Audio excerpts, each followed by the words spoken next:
What is up, guys? It is Quinn here, and in this video, I'm going to be going through my Week 16 injury report. So, hitting you guys with this a day earlier, just because we have so many Saturday games, to get this out so you guys do have time to kind of adjust your lineups and hear my feedback on some of these injuries. So, I'll be running through the players who are questionable, doubtful, and then the guys who have already been ruled out for their Week 16 matchups, and then just talking about like the fantasy football implication of each of these injuries. So maybe offering a replacement, or maybe just talking about like how comfortable I would be to play one of these players, even if they are a little bit banged up. As always, if you have any questions, you can drop those down below. And then if you enjoy the content, hit that like button, subscribe to the channel. But let's jump right into some of the players who are questionable this week. So we're going to start it off here with Kenneth Walker. He's dealing with both that ankle injury, that he's been dealing with over the last few weeks, and then also a back injury. Pete Carroll was pretty optimistic that he would be able to give it a go. Even dealing with these injuries, he's someone who I feel very confident throwing into my lineup as like a top 12 running back this week.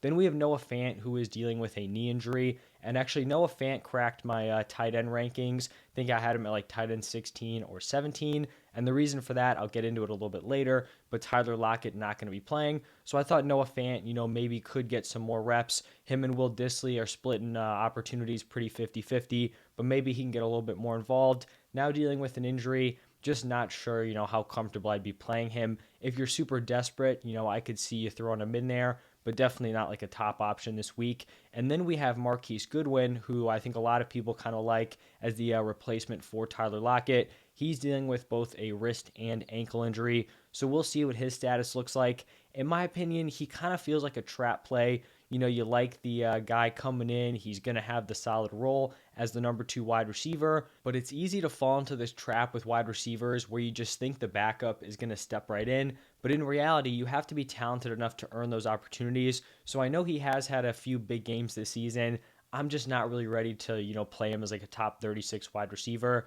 Then moving over to the Texans, we have Brandon Cooks questionable with that calf injury. He's missed a ton of time as of late. And then we have the guy who's kind of benefited from his injury, Chris Moore, questionable with a foot.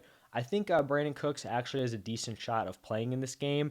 If him and Chris Moore are both active, I would obviously favor Brandon Cooks. Wouldn't love him as a play, but he's probably like right on the outside of the top 36 wide receivers.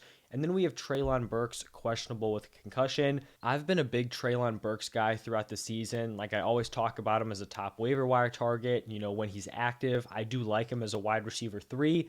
But with the news that Ryan Tannehill is going to be out and Malik Willis is going to be at the quarterback position, I just don't think there's going to be enough passing volume here. So I do think he's going to play this week, but I wouldn't feel super comfortable throwing him into my lineup with their current quarterback situation. We have Hayden Hurst dealing with a calf. We've seen him miss the past couple weeks with that injury. I think if he's able to give it a go, I'd view him as like a high end tight end 2, somewhere in that like tight end 13, 14, 15 range. And then we have Ramondre Stevenson dealing with that ankle. For me, if Ramondre's in the lineup, we were kind of questioning last week if he's hurt. Do we still play him? He goes out. He has a huge workload. I'd expect him to play this week, and I'd expect him to have a huge workload once again. For me, he is a very strong running back 1. And then we have his, I guess, like backup now or backfield mate, Damian Harris, with that thigh injury. For me, Harris isn't startable, unless Ramondre is a surprise, inactive or out.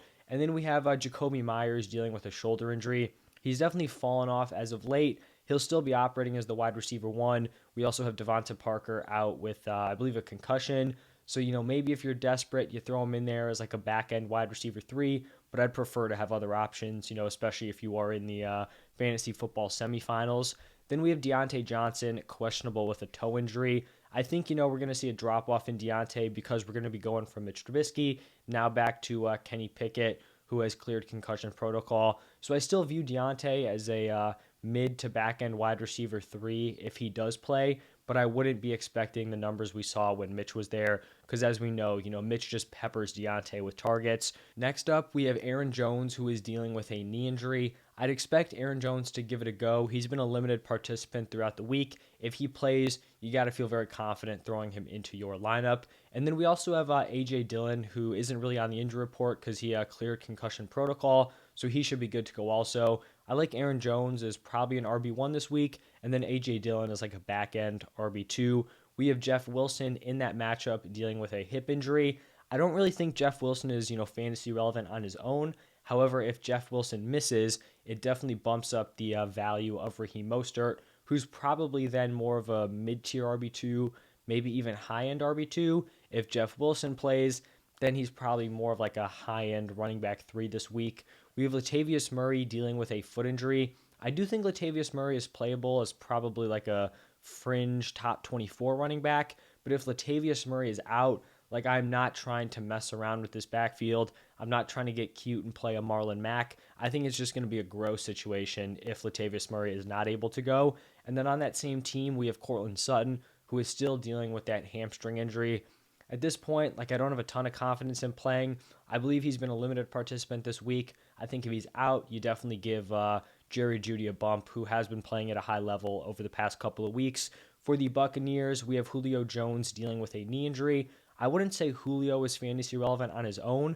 However, if you're in a deeper league and Julio is out, I think you could look to Russell Gage. I don't love him as a play in like your 12-team leagues, but maybe as like a flex in a 14, 16-team league, someone to look at there. And then to wrap up the questionable players, we have Marquise Brown dealing with a groin injury.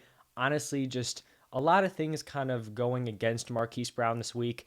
Obviously, we're dealing with poor quarterback play, not a great matchup against the Bucs, and then he has struggled since returning off of IR. So now we're going to shift over to the players who have already been ruled out, starting it off with Tyler Lockett. Talked about him or mentioned it a little bit earlier. He is going to be out with that hand injury. I do think it's a little bit of a bump to Geno, but I still think he's like a mid to back end QB1. Like I talked about, I'm not a huge Marquise Goodwin guy, even though he will be getting those wide receiver 2 snaps. Just not super interested in playing him. I think Metcalf is a locked in top 10 wide receiver this week, operating as the clear number 1 in that offense. And then we have Lamar Jackson, who unfortunately is out with the knee. It kind of seemed like over the past couple of weeks, they were pretty optimistic he would be able to play in week 16.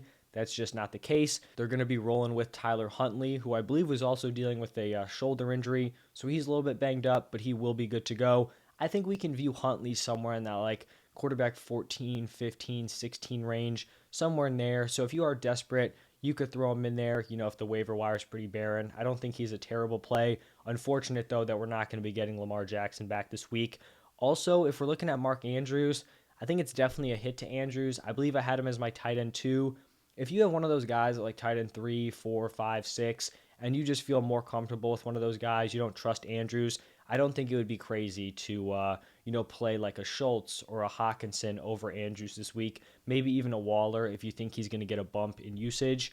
Looking at the Saints here, we have 2 of their wide receivers, Chris Olave and Jarvis Landry out. Chris Olave dealing with a hamstring, Jarvis Landry with an ankle. This Saints matchup here, I believe the weather is lined up to be like terrible. We're looking at the Saints without Chris Olave, without Jarvis Landry. I think Taysom Hill becomes a very viable option at tight end because, in plus matchups where you have all your weapons, you're going to have Andy Dalton there throwing the ball. He's the better passer. But in like a, gross weather game with your weapons injured, I think we could see a lot of runs from Taysom Hill. Honestly, like I feel like we could see full-on drives with Taysom Hill at quarterback just because like the weapons are going to be so poor on this team.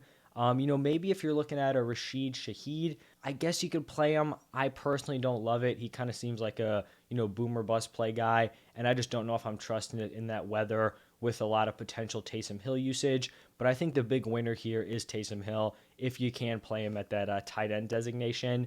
I talked about it earlier. Nico Collins already ruled out with that foot. Potentially opens up an opportunity for Brandon Cooks or Chris Moore. I also mentioned Ryan Tannehill out with that ankle. They'll be going with Malik Willis. Even though Willis does possess some of that rushing upside, I just don't think they're going to, put a huge workload on him.